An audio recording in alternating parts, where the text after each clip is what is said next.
Hello, hi, welcome all the competitive warriors and would-be teachers. This is your Kiran Kondmuru.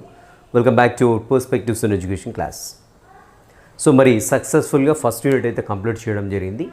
విద్య, దానికి ఒక చరిత్ర, స్వాతంత్ర పూర్వ, స్వాతంత్రం తర్వాత ఉన్నటువంటి కమిటీలు ఏంటి, కమిషన్లు ఏంటి, వాళ్ళు చేసినటువంటి సిఫారసులు ఏంటి, అండ్ చివరిగా ప్రోగ్రామ్ ఆఫ్ యాక్షన్, ఆచరణాత్మక కార్యక్రమం, దాని తర్వాత సిలబస్లో లేనటువంటి అంశమైనటువంటి NEP 2020 కూడా చూడడం జరిగింది.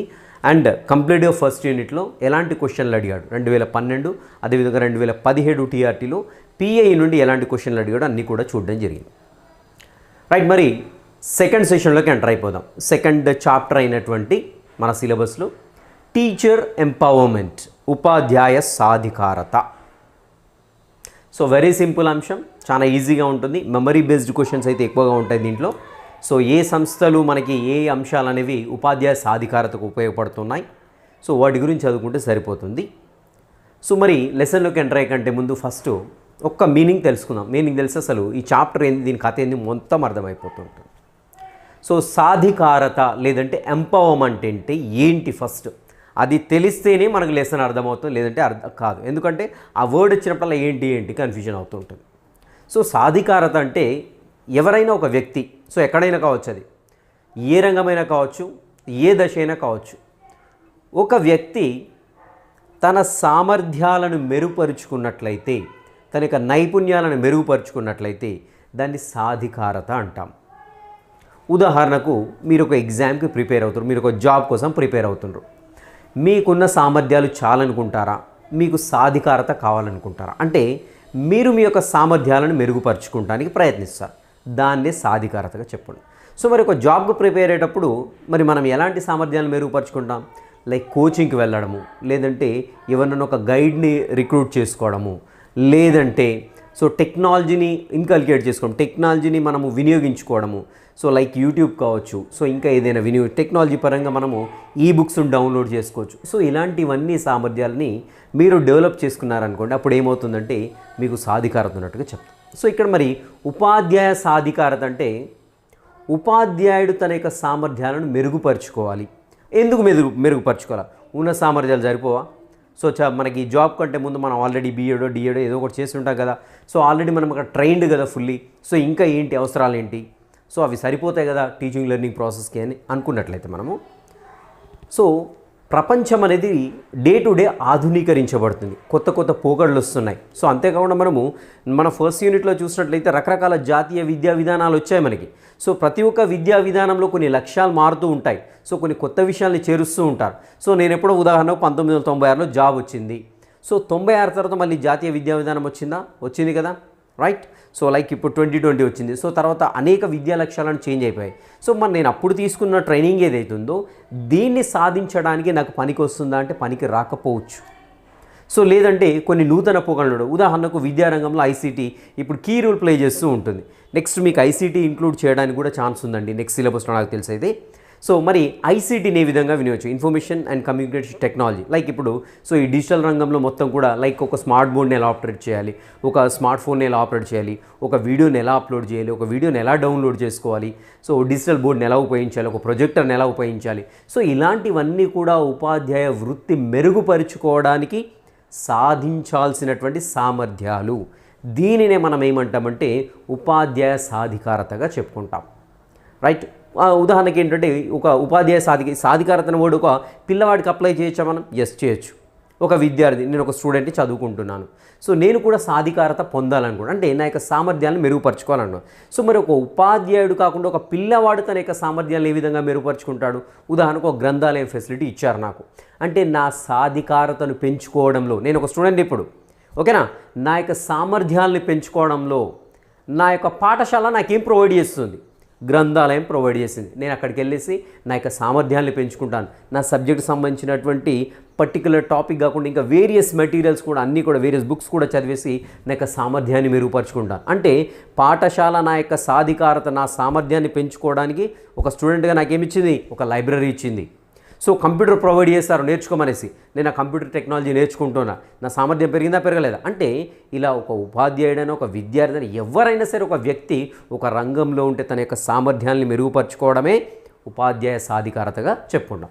సో ఒక పిల్లవాడికి ఒక పాఠశాల ఏ విధంగా గ్రంథాలయం అందించింది, ఏ విధంగా ఒక సైన్స్ ఎగ్జిబిట్ తయారు చేయాలని చెప్పింది, ఏ విధంగా మరొక ఐసీటీ ఒక కంప్యూటర్ నేర్పిస్తుంది, అదేవిధంగా ఉపాధ్యాయుడికి కూడా మన ప్రభుత్వం అనేక కార్యక్రమాలు చేపడుతుంది ఉపాధ్యాయ సాధికారత కోసం.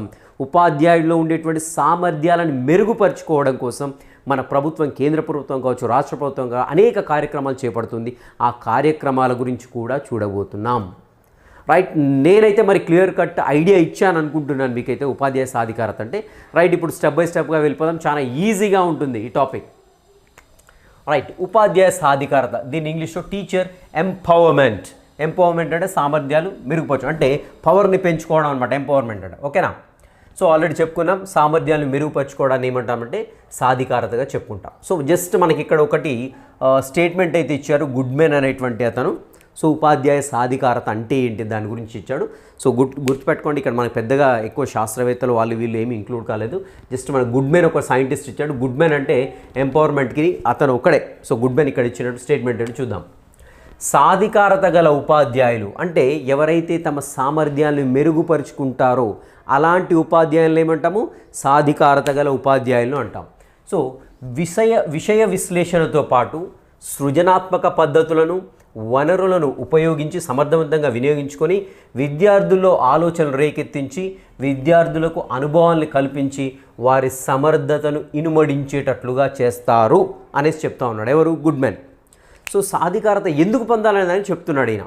ఎవరు? గుడ్మెన్. ఎందుకు పొందాలంటే ఏం చెప్తున్నాడంటే సాధికారత గల ఉపాధ్యాయులు అంటే ఎవరికైతే స్కిల్స్ బాగా ఉంటాయో, ఎవరికైతే సామర్థ్యాలు బాగా ఉంటాయో, విషయ విశ్లేషణ బాగా చేస్తారు, అదేవిధంగా సృజనాత్మక పద్ధతులను వినియోగిస్తారు, నెక్స్ట్ వనరులను అంటే వాళ్ళకున్న రీసోర్సెస్ని కూడా పూర్తిగా వినియోగించుకుంటారు, నెక్స్ట్ విద్యార్థుల్లో ఆలోచనలను రేకెత్తిస్తారు. అంటే వీళ్ళకి సామర్థ్యాలు ఉన్నాయి కాబట్టి ఆటోమేటిక్గా బోధనాభ్యసన టీచింగ్ లెర్నింగ్ ప్రాసెస్ ఏదైతే ఉందో దాంట్లో రకరకాల నూతన పోకడలతోటి మనకి ఏంటంటే విద్యార్థుల్లో ఆలోచనలు కూడా రేకెత్తిస్తారు, విద్యార్థులకు అనుభవాలు కల్పిస్తారు. కొత్త నా దగ్గర టాలెంట్ ఉంది, నేను విద్యార్థులకు ఏదంటే అది చేయగలుగుతాను, కొత్త అనుభవాలను నా యొక్క క్రియేటివిటీతోటి నేను సృష్టించగలుగుతాను, వాళ్ళకు కొత్త ఎక్స్పీరియన్సెస్ ప్రొవైడ్ చేస్తాను. సో ఆటోమేటిక్గా అలా చేసినప్పుడు మన విద్యా లక్ష్యాలు సాధించడం అనేది ఇంపార్టెంట్ అని, సాధించడం అనేది చాలా సులభతరం అవుతూ ఉంటుంది. అందుకనే ఉపాధ్యాయ సాధికారత పైన ఫోకస్ చేయడానికి కారణం ఏంటంటే ఉపాధ్యాయుని యొక్క ప్రభావం పిల్లలపైన ఎంతో ఉంటుంది. సో దాన్ని బేస్ చేసుకుని ఉపాధ్యాయ సాధికారతకు ఎంత ఇంపార్టెన్స్ ఇవ్వడం జరిగింది. విద్యార్థులకు అనుభవాలు కల్పించేసి వారి సమర్థతను ఇనుమడించేటట్లే పెంచేటట్టుగా చేస్తారు అనేసి గుడ్మెన్ చెప్పాడు. గుర్తుపెట్టుకో, ఇది ఒక డెఫినేషన్ గుర్తుపెట్టుకోవడం సరిపోతుంది. అండ్ ఇంకోటి వచ్చేసి లాంగ్మెన్ ఇంగ్లీష్ డిక్షనరీ ప్రకారం, లాంగ్మెన్ ఇంగ్లీష్ అడ్వాన్స్ డిక్షనరీ ఉంటుంది. సో లాంగ్మెన్ అడ్వాన్స్ డిక్షనరీ ప్రకారం డిక్షనరీలో ఏముందో ఒకసారి చూద్దాము. సో ఇది కూడా ఇంపార్టెంట్ అండి. To give someone more control over their own life situations. So ఒకరు వాళ్ళ యొక్క జీవిత పరిస్థితులపైన పూర్తి స్థాయి నియంత్రణను కలిగి ఉండడమే సాధికారత అనేసి చెప్పింది. లాంగ్మెన్ ఇంగ్లీష్ అడ్వాన్స్ డిక్షనరీ ఏం చెప్పిందని కంపల్సరీ గుర్తుపెట్టుకోండి. To give someone more control over their own life situations. So అంటే తన పరిస్థితులపై పూర్తి అధికారాన్ని, నియంత్రణని కలిగి ఉండడమే సాధికారతగా చెప్పారు. సో ఇదొకటి గుర్తుపెట్టుకోండి, వెరీ ఇంపార్టెంట్. రైట్, సో ఇక్కడికి వెళ్ళిపోదాం. సో సాధికారత అనున్నది సార్వజనీన భావన, యూనివర్సల్ కాన్సెప్ట్. సో ఇప్పుడే చెప్పుకున్నాం మనము సాధికారత అనేది పర్టికులర్ ఉపాధ్యాయుల సాధికారతనే చదువుతున్నాం, ఉపాధ్యాయుని సామర్థ్యాలు మెరుగుపరచాలి, కేవలం ఇది విద్యారంగానికి సంబంధించింది, కేవలం పాఠశాలకు సంబంధించింది కాదు. ఏంటిది? Universal concept. యూనివర్సల్ కాన్సెప్ట్ అంటే ఎక్కడైనా ఎలాంటి సిచ్యువేషన్లో అయినా ఈ యొక్క ఎంపవర్మెంట్ అనేది వినియోగించుకోవడానికి ఆస్కారం ఉంటుంది. For example women empowerment programmes. So మనం చాలా వింటూ ఉంటాం. సో స్త్రీల సాధికారతకు సంబంధించిన కార్యక్రమాలు ప్రభుత్వం అనేక ప్రవేశపెడతాయి. అంటే స్త్రీల యొక్క సామర్థ్యాలను మెరుగుపరచడానికి ప్రవేశపెట్టేటువంటి కార్యక్రమాలుగా చెప్పుకుంటూ ఉంటాం. సో అది వచ్చేసి మనకి ఇదేంటంటే సార్వజనీన భావన. ఇంపార్టెంట్, గుర్తుపెట్టుకోవాలి ఇది. సో ఒక్క రంగానికి పరిమితం కాదు, ఒక వ్యక్తికి పరిమితం కాదు. ఈ సాధికారత అనేటువంటి భావన ప్రతి ఒక్కరికి, ప్రతి ఒక్క అంశంలో, ప్రతి ఒక్క రంగంలో కూడా మనం ఈ సాధికారత అనేటువంటి వర్డ్ని వినియోగించుకునేందుకు అవకాశం ఉంది. సో గుర్తుపెట్టుకోండి బాగా. సో మరి ఉపాధ్యాయుని సాధికారత అంటున్నాం. సో సాధికారత వల్ల ఏం జరుగుతుంది? ఉపాధ్యాయునికి ఏమైనా లాభం జరుగుతుందా? ఒకసారి చూద్దాం. లాభం ఏం జరుగుతుందని చూసినట్టయితే ఉపాధ్యాయుడు తన యొక్క పనితీరులో మెరుగుదలను పొందుతాడు.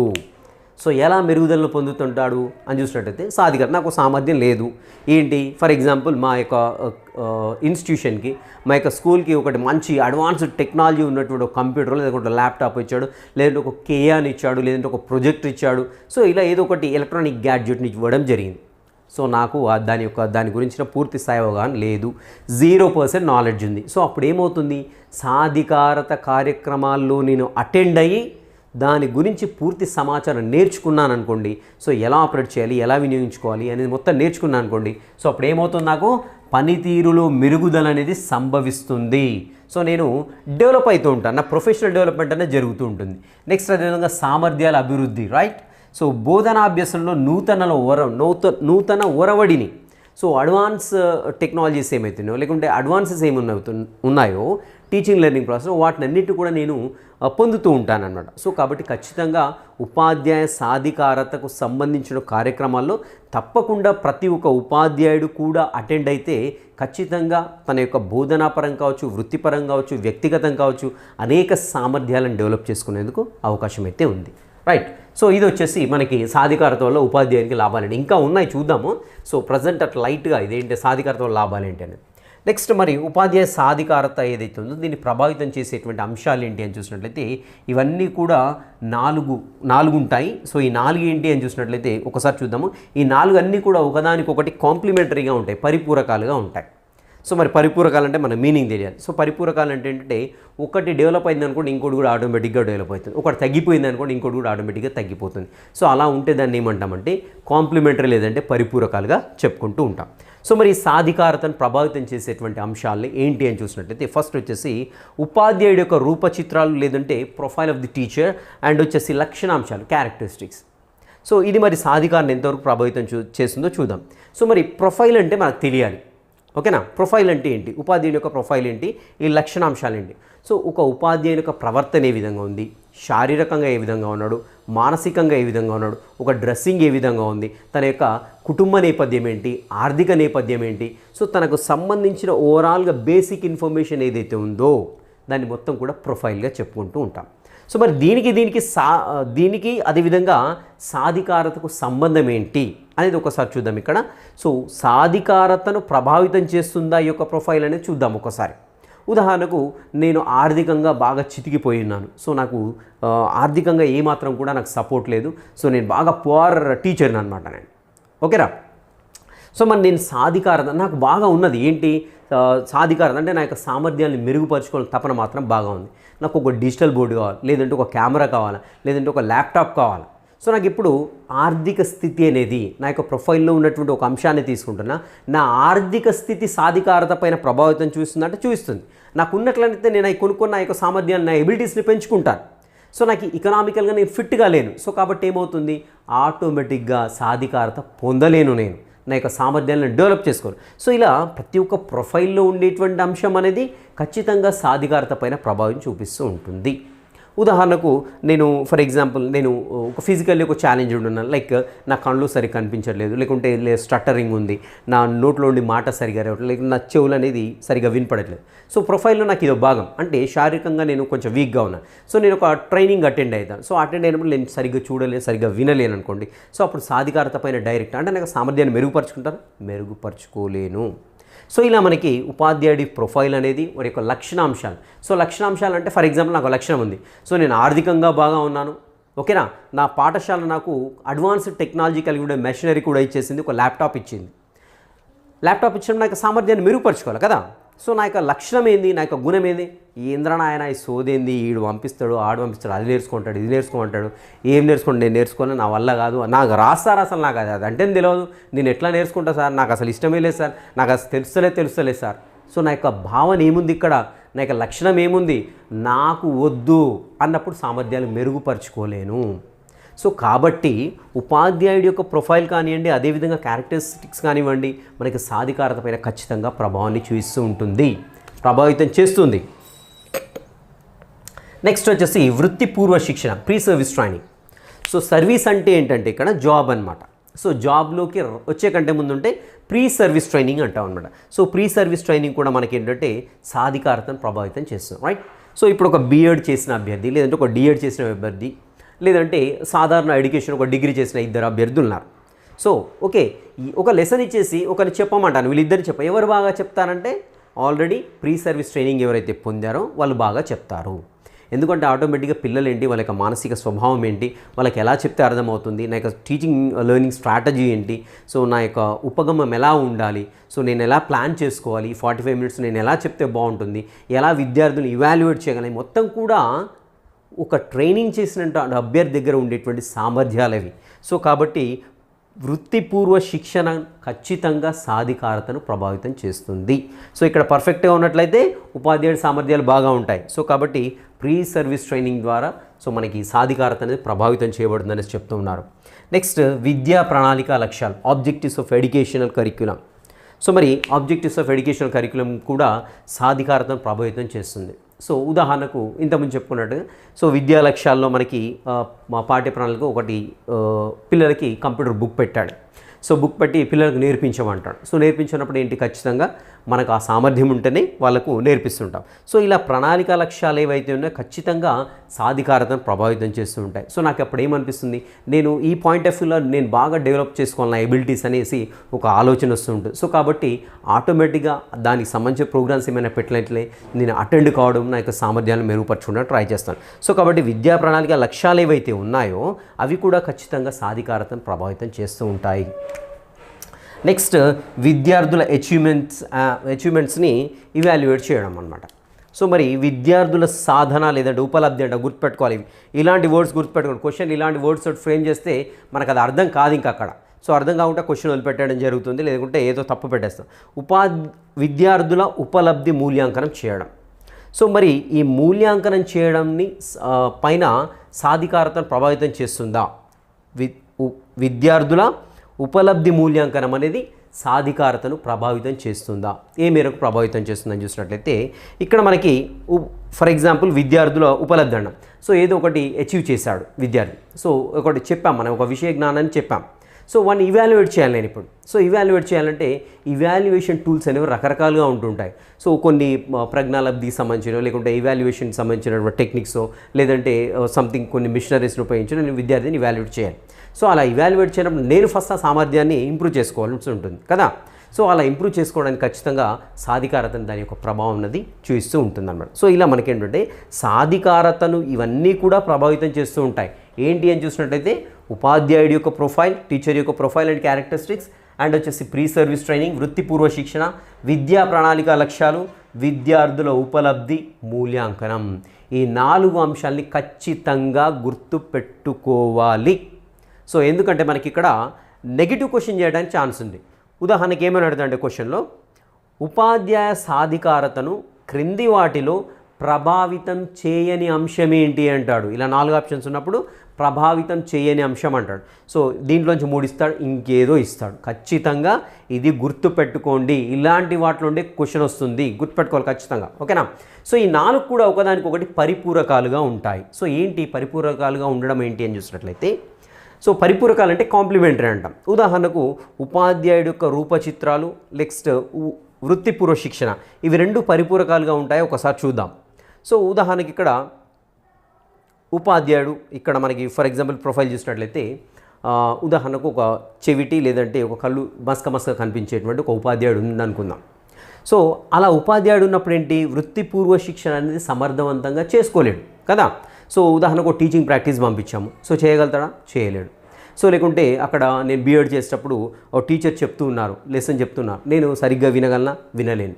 సో కాబట్టి ఇక్కడ ఇతని యొక్క ప్రొఫైల్ అది ఫిజికల్గా కావచ్చు, మానసికంగా కావచ్చు, ప్రాపర్గా ఉన్నట్లయితేనే ఇక్కడ వృత్తిపూర్వ శిక్షణ అనేది ప్రాపర్గా జరుగుతుంది కదా. సో కాబట్టి ఇవి 2 ఇంటర్లీక్డ్ ఉన్నాయి. సో ఇక్కడ పర్ఫెక్ట్గా ఉన్నాడు ఉపాధ్యాయుడు ఫిజికల్గా, మెంటల్గా, అంటే వృత్తిపూర్వ శిక్షణ కూడా పర్ఫెక్ట్గా జరుగుతూ ఉంటుంది.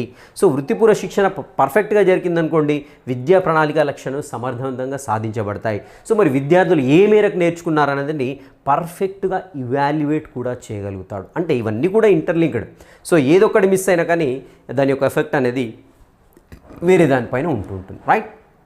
సో ఇవి వచ్చేసి సాధికారతను ప్రభావితం చేసేటువంటి 4 అంశాలు. ఖచ్చితంగా గుర్తుపెట్టుకోండి, క్వశ్చన్ రావడానికి ప్రాబిలిటీ ఉంది. నెక్స్ట్ ఉపాధ్యాయుని యొక్క సాధికారత ఏదైతే ఉందో, సో ఇది మనకి ఏంటంటే 2 స్థాయిలో ప్రభావితం చేయబడుతుంటుంది. సో 2 స్థాయిల్లో అంటే మరి ఎక్కడెక్కడ సాధికారత అనేది ప్రభావితం చేయబడుతుంటుంది. సో సాధికారత తన యొక్క సామర్థ్యాలు ఏ విధంగా ప్రభావితం చేయబడతాయని ఒకసారి చూద్దాము. సో ఇక్కడ ఫస్ట్ వచ్చేసి మనకి ఏంటంటే ఉపాధ్యాయుల స్థాయిలో మనకి ఏంటంటే సాధికారత. సో సాధికారతలో స్వీయ అంశాలు ఏం రోల్ ప్లే చేస్తూ ఉంటాయి. సో జనరల్గా ఇది ఇవ్వలేదు బుక్లో, ఇలా రాసుకుంటే మనకు అదేంటి ఆ టాపిక్ ఏంటి అనేది క్లియర్గా తెలుస్తుంది. సాధికారతలో స్వీయ అంశాలు, సో అంటే సామర్థ్యాన్ని మెరుగుపరుచుకోవడంలో నాలో ఉండేటువంటి అంశాలు ఏంటో ఒకసారి చూద్దాం. సో ఈ స్థాయిలో అంటే ఉపాధ్యాయ స్థాయిలో వచ్చేసి సాధికారత విద్యా ప్రక్రియ నిర్వహణకు సంబంధించినవి. వెరీ ఇంపార్టెంట్, ఇది గుర్తుపెట్టుకోవాలి. సో ఈ స్థాయిలో సాధికారత అంటే ఉపాధ్యాయ స్థాయిలో సాధికారత అనేది కంప్లీట్గా విద్యా ప్రక్రియ నిర్వహణకు సంబంధించింది. విద్యా ప్రక్రియ నిర్వహణ అంటే ఏంటో తెలియాలి మనకి. సో విద్యా ప్రక్రియలు అంటే ఏంటి? ఏదైనా ఒక లెసన్ ఉంది, లేదంటే ఒక విషయం ఉన్నది, సో తీసుకొచ్చి పిల్లవానికి చెప్పాలి. సో ఇది విద్యా ప్రక్రియ అవుతుంది ఇక్కడ. సో వానికి ఏంటి, దానికి సంబంధించిన జ్ఞానాన్ని అందించి ఆ భావనలను పెంపొందించాలి. ఇది విద్యా ప్రక్రియ. సో మరి విద్యా ప్రక్రియలు ఏమేమి ఉంటాయి? నా యొక్క బోధనా వ్యూహం ఉంటుంది, నా యొక్క టీచింగ్ స్టైల్ ఉంటుంది, నేను చేసుకున్న ప్లాన్ ఉంటుంది, ఆ విద్యార్థిని ఎలా ఇవాల్యుయేట్ చేయగలుగుతాయి, ఇవన్నీ కూడా సామర్థ్యాలు, రైట్? సో ఈ సామర్థ్యాలన్నీ ప్రాపర్గా ఉన్నట్లయితే నేను ఏంటంటే సాధికారత అనేది బాగా ఉంటుంది, రైట్? ఇక్కడ చూద్దాము. ఈ స్థాయిలో సాధికారత అనేది విద్యా ప్రక్రియల నిర్వహణకు సంబంధించింది. ఇంపార్టెంట్, గుర్తుపెట్టుకోవాలి. ఉపాధ్యాయుల స్థాయిలో సాధికారత అనేది క్రింది దానికి సంబంధించినది అంటాడు. సో అప్పుడేంటి, విద్యా ప్రక్రియ నిర్వహణకు సంబంధించింది అనేసి మనం ఆన్సర్ పెట్టవలసి వస్తుంది. సో మరి ఇక్కడ సాధికారతకు సంబంధించిన అంశాలు ఏమేమి ఉన్నాయో చూద్దాం ఒకసారి. ఉపాధ్యాయ బోధనా నైపుణ్యాలు, సో అదేనది సాధికారతకు సంబంధించిందే కదా. ఉపాధ్యాయ బోధనా నైపుణ్యాలు అనేవి విద్యా ప్రక్రియ నిర్వహణకు ఉపయోగపడతాయంటే ఎస్, అబ్జల్యూట్లీ ఉపయోగపడతాయి. సో ఒక ఉపాధ్యాయునికి టీచింగ్ స్కిల్ అనేది డెఫినెట్గా ఉండాలి.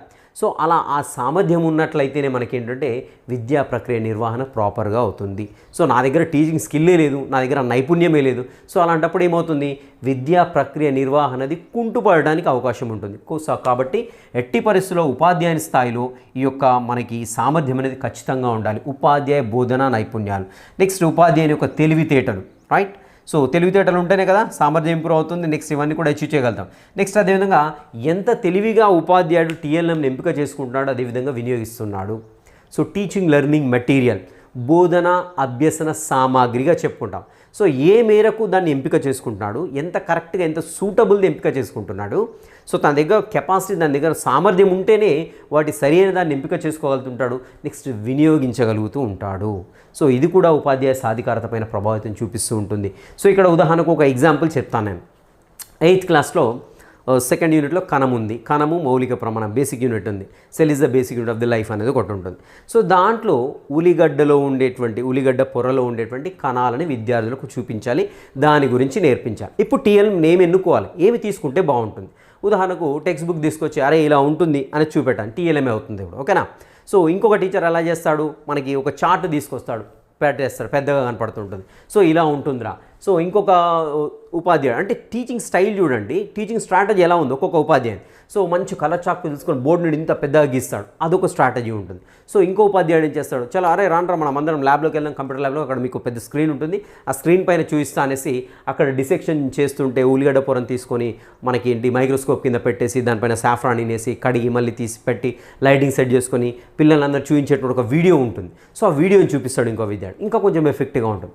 సో ఇంకో ఉపాధ్యాయుడు ఏం చేస్తాడు, అరే మీరందరూ మన ప్రాక్టికల్ ల్యాబ్కి పదండి, నేను ఉల్లిగడ్డ బ్లేడ్ అవి తీసుకొని వస్తాను, వచ్చేసి మనం అక్కడ కట్ చేసి దాని కింద పెట్టేసి మనం ప్రాక్టికల్ చేద్దామంటాడు. సో ఇలా మనకి టీఎల్ఎం ఎంపిక ఇక్కడ ఏమవుతుంది, ఈ ఉపాధ్యాయునికి ఒక మైక్రోస్కోప్ అవుతుంది, ఒక స్లైడ్, ఇవన్నీ కూడా టీఎల్ఎంఏ. సో బట్ ఇక్కడ ఏంటి, అనుభవపూర్వకమైనటువంటి జ్ఞానాన్ని విద్యార్థులకు అందిస్తున్నాం. సో కాబట్టి అది సక్సెస్ఫుల్గా అవుతుంది, అంటే ఆ ఉపాధ్యాయుని యొక్క సామర్థ్యం అనేది బాగా ఉంది. సో ఇక్కడ మనకి టీఎల్ఎం ఎంపిక, అదేవిధంగా వినియోగం పైన మనకి వినియోగం అనేది మన సాధికారత, ఉపాధ్యాయుల సాధికారతతో ప్రభావితం చూపిస్తూ ఉంటుంది. నెక్స్ట్ అదేవిధంగా బోధనా వ్యూహాలు. సో బోధనా వ్యూహాలు ఇప్పుడు చెప్పుకున్నాం, ఒక్కొక్కరు ఒక్కొక్క రకమైన టీచింగ్ లెర్నింగ్ స్ట్రాటజీస్ను యూజ్ చేస్తూ ఉంటారు. సో నువ్వు ఎంత మంచి టీచింగ్ లెర్నింగ్ స్ట్రాటజీని యూజ్ చేసుకున్నావు, దాన్ని బట్టే మన యొక్క సామర్థ్యం అనేది ఉంటుంది, సామర్థ్యాన్ని బట్టే అది ఉంటుంది, ఓకేనా? నెక్స్ట్ వచ్చేసి విద్యార్థుల అభ్యసనలో సలహాదారుగా ఉండడం. సో ఇది కూడా మనకి ఏంటంటే ఒక ఉపాధ్యాయుడిగా ఒక పిల్లవాడిని ఏ విధంగా గైడ్ చేస్తే బాగుంటుంది, ఇలా చదువుకుంటే బాగుంటుందా, ఎలా చదువుకుంటే బాగుంటుందని సో కంప్లీట్గా సో బోధనాభ్యసన పరంగా కావచ్చు, ఒక ప్రాజెక్ట్ వర్క్ చేసేటప్పుడు కావచ్చు, లేదంటే ఒక డిబేట్లో కావచ్చు, సో లేదంటే ఒక సెల్ఫ్గా లెర్న్ చేస్తున్నాడు పిల్లవాడు, సో ఎలా చేస్తే బాగుంటుంది, ఒక ప్రాక్టికల్ చేయబోతున్నాడు, సో ఎలా చేస్తే బాగుంటుంది, సో లేదంటే ఒక ఏదైనా ఒకటి ఇంప్లిమెంట్ చేస్తున్నాడు, సో ఎలా చేస్తే బాగుంటుంది అనేసి ఒక విద్యార్థికి ఒక గైడ్ లాగా ఉండేసి ఒక ఫెసిలిటేటర్గా ఉండి ఉపాధ్యాయుడు సలహాలు ఇస్తే బాగుంటుంది అన్నట్టుగా ఇది వచ్చేసి మనకి ఏంటంటే ఉపాధ్యాయుల స్థాయిలో సాధికారత. సో ఉపాధ్యాయ స్థాయిలో మరి ఈ సాధికారతని ఇలా డెవలప్ చేసుకోవడానికి ఛాన్స్ ఉంది. సో మరి ఇంకా వేరే స్థాయిలో పాఠశాల స్థాయిలో ఉపాధ్యాయుని సాధికారత, ఉపాధ్యాయుని యొక్క సామర్థ్యాలు, సాధికారత అంటే సామర్థ్యాలు పెట్టేసుకోవడం అక్కడ సరిపోతుంది. సో సామర్థ్యాలు ఏ విధంగా డెవలప్ చేసుకోవాలో చూద్దాం ఒకసారి. రైట్, మరి పాఠశాల స్థాయిలో ఉపాధ్యాయ సాధికారతను ప్రభావితం చేసేటువంటి అంశాలు ఏంటి, సో ఏ విధంగా ప్రభావితం చేస్తాయి? ఇంతకుముందు అయితే మనము స్వీయ స్థాయిలో అంటే తన స్థాయిలో ఈ యొక్క సాధికారత సామర్థ్యాలను ఏ విధంగా ప్రభావితం చూస్తాయనే చూసాం ఇక్కడ. సో ఇప్పుడు సెకండ్ అంశం వచ్చేసి పాఠశాల అయితే స్కూల్ లెవెల్లో వచ్చేసి ఇక టీచర్ ఎంపవర్మెంట్ పైన ఎఫెక్ట్ చూపించేటువంటి అంశాలు ఏంటని చూద్దాం. సో ఇక్కడ గుర్తుపెట్టుకోవాల్సిన అంశాలు ఇక్కడ వచ్చేసి ఉపాధ్యాయుల స్థాయిలో వచ్చేసి విద్యా ప్రక్రియ నిర్వహణకు సంబంధించినవి ఉపాధ్యాయుల స్థాయిలో సాధికారతపై ప్రభావితం చూసాయి, గుర్తుపెట్టుకోవాలి. ఇక్కడ పాఠశాల స్థాయిలో చూసినట్లయితే కో టీచర్స్ సహ ఉపాధ్యాయులు, అదేవిధంగా ప్రధానోపాధ్యాయులు వారి యొక్క నాయకత్వ లక్షణాలు ఏవైతేనో ఈ యొక్క సాధికారత ఒక ఉపాధ్యాయుడి యొక్క సామర్థ్యాలపైన ప్రభావితం చూస్తాయి. సో మన ఉపాధ్యాయులు నా యొక్క సామర్థ్యాలు నా దగ్గర ఉంటాయి, వాళ్ళ యొక్క ప్రభావం నా మీద ఏముంటుందంటే ఖచ్చితంగా ఉంటాయి. ఎలా ఉంటాయి చూద్దాం ఒకసారి. సో ప్రభావితం చూపిస్తాయంటే అది పాజిటివ్గా అయినా ఉండొచ్చు, నెగిటివ్గా అయినా ఉండొచ్చు. సో ఉదాహరణకు ఒక ఉపాధ్యాయుడు బాగా టీచ్ చేస్తుంటే నేను వెళ్ళాను, నా యొక్క సామర్థ్యాన్ని పెంచుకోమని హెచ్ఎం గారు నన్ను గైడ్ చేశారన్నమాట. సార్ ఆ సార్ బాగా చెప్తుండే, అక్కడికి వెళ్ళేసి ఒకసారి అబ్జర్వ్ చేయండి, సో ఏదో కొత్త టెక్నాలజీ ఏదో ఇంకల్కేట్ చేసుకున్నాడు తను, సో ఇంప్లిమెంట్ చేస్తున్నాడు క్లాస్ రూమ్లో, సో అతని యొక్క టీచింగ్ లెర్నింగ్ స్ట్రాటజీ బాగుంది, ఒక్కసారి వెళ్ళి చూడండి సార్. సో ఇక్కడ నాకు నిజంగా పాజిటివ్గా రిసీవ్ చేసుకుంటే, సో నిజంగా నా దగ్గర యొక్క టీచింగ్ లెర్నింగ్ స్ట్రాటజీ నా దగ్గర లేనట్లయితే, నాకు తెలియనట్లయితే, సో ఇక్కడ ప్రభావితం చూపిస్తున్నాయండి. ఎలా ఉంటుంది, పాజిటివ్గా ఉండదు, నెగిటివ్గా ఉండొచ్చు. ఇక నేను అనుకుంటా నా దగ్గరనే నాకే సరిపోతాయి, నేను చెప్తా బాగానే చెప్తాయి, ఆ సార్ నన్ను చూడమంటుండేది, నేను బాగానే చెప్తా కదా, ఆయన పోయి నేను చూసేది ఏంది అని అనుకుంటాను. సో ఇక బలవంతంగా ఇక హెచ్ఎం చెప్పిండు కదా, హెడ్ మాస్టర్ గారు చెప్పారు కదా, పోయి కూర్చొని ఇక ఎంతసేపు ఆ సార్ని డిస్టర్బ్ చేయడానికి, లేకుంటే ఏం బాగుంది ఇది పోయేస్తా, వచ్చిన తర్వాత ఏం సార్ మరి ఫీడ్బ్యాక్ ఎట్టుందని అడుగుతాడు హెచ్ఎం. నేను సార్ అది బాగానే బాగాలేదు, అసలు పిల్లలు ఎవరు కూడా ఇంట్రెస్ట్ చూపెడతారు, బాగానే బాగాలేదు సార్ అంటే నా యొక్క సామర్థ్యాన్ని నేను మెరుగుపరుచుకుంటాను చూడట్లేదు, ఎంతసేపు నేను ఒక నెగిటివ్ యాంగిల్లో ఉంటున్నాను. సో అలా కాకుండా నేను పాజిటివ్గా ఉన్నాను అనుకోండి, ఎస్ సార్ ఆ సార్ చాలా బాగా చెప్తున్నారు, అది ఏదో మిషన్ తీసుకొచ్చిండు ఆపరేట్ చేస్తుండు, బట్ నాకు అది అర్థం కావట్లేదు ఎలా ఆపరేట్ చేయాలి, సార్ వచ్చిన తర్వాత ఒక్కసారి నాకు గైడ్ చేయమని చెప్పండి సార్, నేను నేర్చుకుంటాను, నేను కూడా నా క్లాస్లో నా వైజెన్స్ టీచింగ్ నేను ఉపయోగించుకుంటాను అనేసి అంటే ఎలా ఉంటుంది, పాజిటివ్ రిసీవ్ చేసుకున్నాడు. సో ఇలా మనము సహ ఉపాధ్యాయులు అదేవిధంగా ప్రధానోపాధ్యాయుల యొక్క మార్గదర్శకత్వం అనేది మనకి ఏంటంటే సాధికారత పైన ప్రభావితం చూపిస్తుంది. అంతేకాకుండా మనకు పాఠశాల స్థాయిలో అనేక కార్యక్రమాలు జరుగుతూ ఉంటాయి. సో ఒకటి వచ్చేసి అవి కూడా మన యొక్క సామర్థ్యాన్ని మెరుగుపరచడానికి చూడండి, ఒకటి ఇన్ సర్వీస్ ట్రైనింగ్ అనేది ఇస్తూ ఉంటారు. సో అంటే వృత్తిలో ఉన్నప్పుడు మనం రకరకాల ప్లేసుల్లో రకరకాల టైంలో లైక్ ఇప్పుడు సమ్మర్ వెకేషన్స్ ఒక 10 days ఉపాధ్యాయుల ట్రైనింగ్ అంటాడు. సో బేసిక్ ఇంగ్లీష్ మీద, లేకుంటే ఎక్స్పెరిమెంట్స్ మీద, లేదంటే ఒక ల్యాబ్లో ఎలా ఆపరేట్ చేయాలా, సో లేకుంటే ఒక క్లాస్ రూమ్ డిసిప్లిన్ ఎలా మెయింటైన్ చేయాలి, సో మనం కొత్త అడ్వాన్స్ టెక్నాలజీ ఎలా మనం మన యొక్క బోధనలో వాటి యొక్క ఇంప్లికేషన్స్ని ఎలా యూజ్ చేసుకోవచ్చు, ఇలాంటివన్నీ కూడా మనకి ఏంటంటే ట్రైనింగ్ ఇస్తూ ఉంటారనమాట. నెక్స్ట్ మనకు తెలిసింది ఇంకా సెమినార్స్, సింపోజియం, నెక్స్ట్ కార్య శిబిరాలు, కొత్త వర్డ్ గుర్తుపెట్టుకోండి, యాక్చువల్గా వర్క్షాప్స్ అంటే మనకు తెలిసిందే కార్య శిబిరాలు అంటాం. సో ఇలా పాఠశాల సమకూర్చినటువంటివన్నీ కూడా ఒక ఉపాధ్యాయుని సాధికారత పైన ప్రభావితం చూపిస్తాయి. ఖచ్చితంగా ఇక్కడికి అటెండ్ అయినటువంటి టీచర్ ఖచ్చితంగా సామర్థ్యాలు అయితే డెవలప్ అవుతాయి. అట్లీస్ట్ 100% కాకుండా 100% అందించినప్పుడు అట్లీస్ట్ కొంత చలనం అనేది వస్తూ ఉంటుంది. సో నేనేమి మామూలుగా ఒక జనరల్గా టీచ్ చేసుకుంటూ వెళ్తాను, నేను అక్కడికి వెళ్ళినప్పుడు ఏంటంటే అక్కడ నాకు అంత అట్మాస్ఫియర్ అంత కొత్తగా అనిపిస్తుంది, అందరూ కూడా ప్రాక్టికల్గా చేస్తున్నారు, యాక్టివిటీ బేస్డ్గా చేస్తున్నారు అనుకోండి. నేను ఒక వర్క్షాప్కి వెళ్ళాను, సో ఇలా చేస్తున్నారంటే బాగుంది, ఇదేదో నేను కూడా ఇంప్లిమెంట్ చేస్తే బాగుంటుంది. సో కొంచెం అన్న మనకి ఏంటంటే ఒక స్పార్క్ అనేది తగులుతూ ఉంటుంది. సో అలాంటప్పుడు మనకు 100% చెప్పినప్పుడు అట్లీస్ట్ ఒక 20% అయితే గ్రాస్ చేస్తాము, దీన్ని వెళ్ళేసి మనము మన క్లాస్ రూమ్లో ఇంప్లిమెంట్ చేస్తూ ఉంటాం అన్నమాట. సో ఇలా మనకి ఏంటంటే మన సామర్థ్యాలు మెరుగుపరచుకోవడానికి పాఠశాల స్థాయిలో సో ఇలాంటివన్నీ ఉంటాయి. ఇవి ఇంపార్టెంట్ గుర్తుపెట్టుకోవాలి. పాఠశాల స్థాయిలో ఉపాధ్యాయుడి యొక్క సాధికారతను పెంపొందించడానికి ఉపయోగపడనటువంటి కార్యక్రమం దీంట్లో ముడిస్తాడు, ఇంకేదో ఇస్తాడు. సో అలాంటప్పుడు ఖచ్చితంగా ఈ ఆప్షన్స్ అయితే గుర్తుపెట్టుకోవాలి. పాఠశాల స్థాయిలో ఉపాధ్యాయ సాధికారతను ప్రభావితం చేసే అంశాలు కూడా కంపల్సరీ గుర్తుపెట్టుకోవాలి. ఓకేనా. నెక్స్ట్ వచ్చేసి ప్రధానోపాధ్యాయుల గైడెన్స్. సో గైడెన్స్ ద్వారా మనకు ఉపాధ్యాయ సాధికారత అనేది పెంపొందుతూ ఉంటుంది. సో ఆ సామర్థ్యాలు అభివృద్ధి చేసుకోవడానికి ఛాన్స్ ఉంది. సో ఇంతకుముందు చెప్పాను కదా, ప్రధానోపాధ్యాయుల గైడెన్స్ అంటే గైడ్ చేస్తుంటాడు. సో ఆ సార్ బాగున్నాడు, లేకుంటే మంచిగా మెయింటైన్ చేస్తున్నాడు రికార్డు, లేదంటే పక్క స్కూల్లో ఒక ఏదో కొత్త ప్రోగ్రామ్ పెట్టారు సార్, ఒకసారి పోయిరాపోండి అక్కడికి, లేదంటే అక్కడ సర్వీస్ ట్రైనింగ్ ఏదో ఇచ్చారు, ఇన్సర్వీస్ ట్రైనింగ్, అక్కడికి వెళ్ళండి. సో ఇలా గైడ్ చేసినప్పుడు ఆటోమేటిక్గా మన యొక్క సాధికారత అనేది పెరుగుతుంటుంది. నెక్స్ట్ తోటి ఉపాధ్యాయుల సహకారం, వెరీ ఇంపార్టెంట్ ఇది. So cooperation of the co teachers. So ఎలా కోఆపరేషన్ ఏంటి, కో టీచర్స్ యొక్క కోఆపరేషన్ ఏంటి అని చూసినట్లయితే, నాకు ఇప్పుడు బయోసైన్స్ 7th క్లాస్లో ఒక యూనిట్ చెప్తున్నాను, ఫస్ట్ యూనిట్ చెప్తున్నాను, అవర్ ఫుడ్ కాంపోనెంట్స్ అనే లెసన్ చెప్తున్నాను. నేను దాంట్లో ఒక ప్రాక్టికల్ చేయించాలి. ఏంటి, ఫర్ ఎగ్జాంపుల్ 1% ఆఫ్ అయోడిన్ని తీసుకొని ఒక పిండి పదార్థం పైన వేసినప్పుడు బ్లూ బ్లాక్ కలర్లోకి మారుతూ ఉంటుంది, నీలి నలుపు రంగులో మారుతుంది. నాకు 1% అయోడిన్ ఎలా తయారు చేయాలో తెలీదు. సో అప్పుడు ఏంటి, ఖచ్చితంగా నా ఫిజికల్ సైన్స్ టీచర్ ఎవరైతేనో తన దగ్గరికి వెళ్ళేసి, సార్ నా దగ్గర అయోడిన్ ఉంది, బట్ 1% అయోడిన్ సొల్యూషన్ ఎలా తయారు చేయాలి నాకు అర్థం కావట్లేదు సార్ అంటే, ఆయన చెప్తారు, సార్ ఒక 1 ml ఆఫ్ అయోడిన్ తీసుకుంటే 100 ml వాటర్లో వేసేసి కలపండి సార్, అది 1% ఆఫ్ అయోడిన్ సొల్యూషన్ తయారవుతుంది అని చెప్పాడు అనుకోండి. సో నేను అది ఫాలో అవుతుంటాను. సో అంతేకాకుండా విబ్జిఆర్ ఒక పట్టకం నుండి కాంతిని ప్రవేశపెట్టినప్పుడు మనకు రకరకాల రంగులు వస్తాయి. సో మ్యాగ్నెటిజంలో కావచ్చు, లేకుంటే ఎలక్ట్రిసిటీలో కావచ్చు. సో అన్ని ఇంటర్లింక్డ్ ఉంటాయి. సో పర్టికులర్గా ఈ సబ్జెక్ట్ అంటే ఇదే సబ్జెక్ట్ కాదు, దీంట్లో దానికి సంబంధించినవి కూడా ఉంటాయి, సోషల్కి సంబంధించి ఉంటాయి, మ్యాథమెటిక్స్ సంబంధించిన. ఉదాహరణ మ్యాథమెటిక్స్ అనుకుందాం, ఎక్కడ వస్తుంది మ్యాథమెటిక్స్, సైన్స్ గారు మనకి ఎక్కడ వస్తుంది, సైన్స్లో కూడా రావడానికి ఛాన్స్ ఉంది. ఫర్ ఎగ్జాంపుల్ 360 - θ బై θ బై 360 - 1 ఒకటి వస్తుంది, 360 బై θ -1 వస్తుంది. ఏంటి, 2 అద్దాలు కొంత కోణంలో పెట్టి మధ్యలో ఒక వస్తువుని పెట్టినప్పుడు ఏర్పరిచేటువంటి ప్రతిబింబాల సంఖ్య అంటాడు. సో అప్పుడు ఏమవుతుంది అని చూసినట్టయితే 360 బై θ -1. ఓకే, ఇది ఫార్ములా ఉంటుంది. సో ఈ ఫార్ములా నాకు తెలియదు, θ అంటే ఏం తెలియదు. సో θ అని తెలియనప్పుడు ఖచ్చితంగా మ్యాథ్స్ టీచర్ దగ్గర, సార్ ఈ θ అంటే ఏంటిది, సార్ θ అంటే కోణం సార్, మామూలుగా 2 అద్దాల మధ్య పెట్టే కోణం, కొలవండి దాంతో వచ్చేది. సో అలా ఏంటంటే తోటి ఉపాధ్యాయుల సహకారాన్ని తీసుకున్నప్పుడు నా సామర్థ్యాన్ని ఇంకా పెంచుకోగలుగుతాను. సో అది కూడా ఖచ్చితంగా మనకి ఈ యొక్క లెవెల్లో, ఈ యొక్క స్కూల్ లెవెల్లో మనకు ఎఫెక్ట్ చూస్తూ ఉంటుంది, ప్రభావితం చూస్తుంటుంది. నెక్స్ట్ తోటి ఉపాధ్యాయుల బోధనా విధానం పరిశీలనకు అనుమతి. సో తోటి ఉపాధ్యాయుడు ఎవరు ఉంటారో తను మంచి టీచింగ్ లెర్నింగ్ స్ట్రాటజీని ఫాలో అవుతున్నాడు అనుకోండి. సో మనం ఏమి సిగ్గుపడకుండా వెళ్ళేసి, సార్ మీరు బాగా చెప్తున్నారు, పిల్లలు ఎందుకు మరి పిల్లలు మీరు చెప్తే బాగా ఇంట్రెస్టింగ్ ఉంటున్నారు, నేను చెప్తే అసలు వినట్లేదు, సో మీ స్ట్రాటజీ ఎట్లుందో ఒకసారి చూడాలని ఉంది సార్, నాకు ఒకసారి నన్ను ఎలో చేయండి సార్ క్లాస్ రూమ్లో. కానీ కో టీచర్ రిక్వెస్ట్ చేసాం, పర్లేదు సార్ రండి మీరు వచ్చి కూర్చొని వినండి అంటారు. సో మనం వెళ్ళినప్పుడు తోటి ఉపాధ్యాయుడు ఎలా బోధిస్తున్నారు అనేది దాన్ని అంశాన్ని పరిశీలించినప్పుడు మన యొక్క సామర్థ్యాన్ని కూడా డెవలప్ చేసుకోవడానికి ఛాన్స్ ఉంటుంది. అదేవిధంగా బోధనా వ్యూహాలపైన చర్చ తోటి ఉపాధ్యాయులతోటి. So teaching strategies, so teaching learning strategies ఏవైతేనా, సో అందరితో కూర్చొని చర్చిస్తారు. సో మీ దగ్గర ఇది బాగుంది, నా దగ్గర ఇది బాగాలేదు, నా దగ్గర ఇది బాగుంది, మీరు తీసుకోండి, మీ దగ్గర ఈ స్ట్రాటజీ బాగుంది. సో ఇలా మనకి ఏంటంటే స్ట్రాటజీస్ అన్ని పంచుకున్నప్పుడు అంటే ఆటోమేటిక్గా మన యొక్క ఎంపవర్మెంట్ అనేది జరుగుతుంది. ఒక టీచర్ ఎంపవర్మెంట్ అంటే టీచర్ యొక్క సామర్థ్యాలు అనేవి పెరుగుతుంటాయి. ఇవన్నీ కూడా మనకేంటి స్కూల్ లెవెల్లో టీచర్ ఎంపవర్మెంట్ మీద ప్రభావితం చూపించేటువంటి అంశాలు. ఖచ్చితంగా గుర్తుపెట్టుకోండి, ఈ పాయింట్ గుర్తుపెట్టుకోండి, ఖచ్చితంగా ఇదొక పాయింట్ గుర్తుపెట్టుకోండి. సో ఇవన్నీ కూడా గుర్తుపెట్టుకోండి, రైట్. సో ఇది వచ్చేసి మరి టీచర్ ఎంపవర్మెంట్లో first part and second part తర్వాత చూద్దాం. Will meet you in the next session. Till next session, have a great day.